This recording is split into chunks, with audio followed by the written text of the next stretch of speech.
Kitang tanan igsuon nakasala, apan dili kana mao'y rason nga kita mubiya ngadto sa Ginoo, nga kita mubulag ngadto sa Ginoo ug magpadayon kita sa mga butang nga sukwahi diha sa Ginoo. Magpadayon kita pagbuhat sa atong pagpakasala dinhi sa kalibutan. Dili kana mao'y rason igsuon nga mubulag kita sa Dios. Sama sa katawhan kaniadto nga gibadlong sila ni Samuel nga bisan tuod sila nakasala, apan dili na mao'y rason nga sila mulayo o mubulag ngadto sa Ginoo, kundili gihagit sila, gi-encourage sila ni Samuel nga moalagad sila sa bug-os nila nga kasing-kasing. Nag-ingon ang unang Samuel 12 bersikulo 20 hangtod sa 21.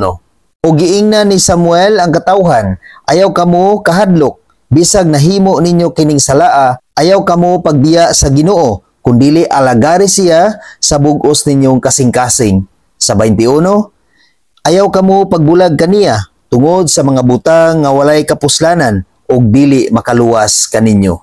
Mao kana ang pagbadlong ni Samuel sa mga katawhan kaniadto igsuon, ug angay gayud nato kana nga hinumduman nga mga pulong igsuon, nga mga pahinumdom igsuon sa atong pagkinabuhi dinhi sa kalibutan, samtang buhi pa kita igsuon, kung dili man nimo kalikayan nga makabuhat ka og sala, kung makahuna-huna ka og sala, kung makatan-aw ka nga mao'y hinungdan nga ikaw makasala, igsuon ayaw pagbulag sa Ginoo.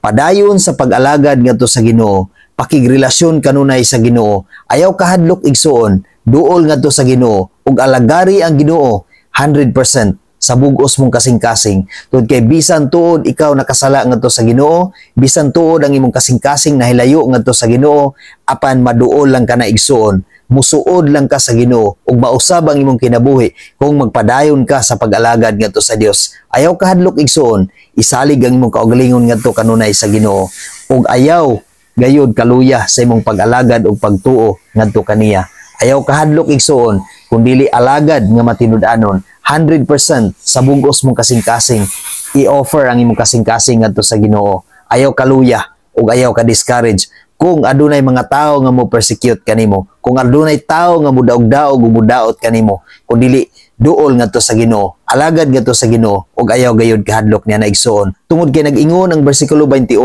ayaw pagbulag kaniya, ayaw pagbulag sa Dios igsuon, tungod lamang sa mga butang nga dili makaluwas kaninyo, tungod lamang sa mga butang nga mao'y hinungdan nga mahimong kapandulan sa imong kinabuhi nga ikaw mahilayo ngadto sa Dios. Padayon sa pakigrelasyon ngadto sa Dios igsuon, padayon sa imong matinud-anon nga pag-alagad o pagsimba sa Ginoo igsuon.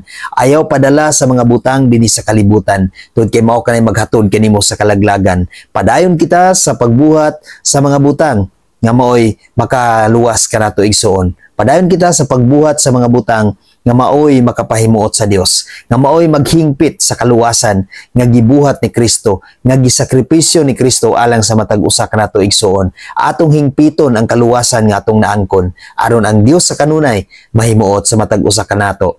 Padayon kita sa pagsimba sa Dios, atong i-offer ang atong kaugalingon ngadto kaniya, 100% kita moalagad ngadto kaniya. Walay rason nga dili kita makaalagad kaniya igsuon, tungod kay ang atong kinabuhi iya sa Dios. Ang atong kinabuhi alang lang gayud kini sa Dios. Ato kining gamiton sa pag-alagad ug pagsimba sa Ginoo.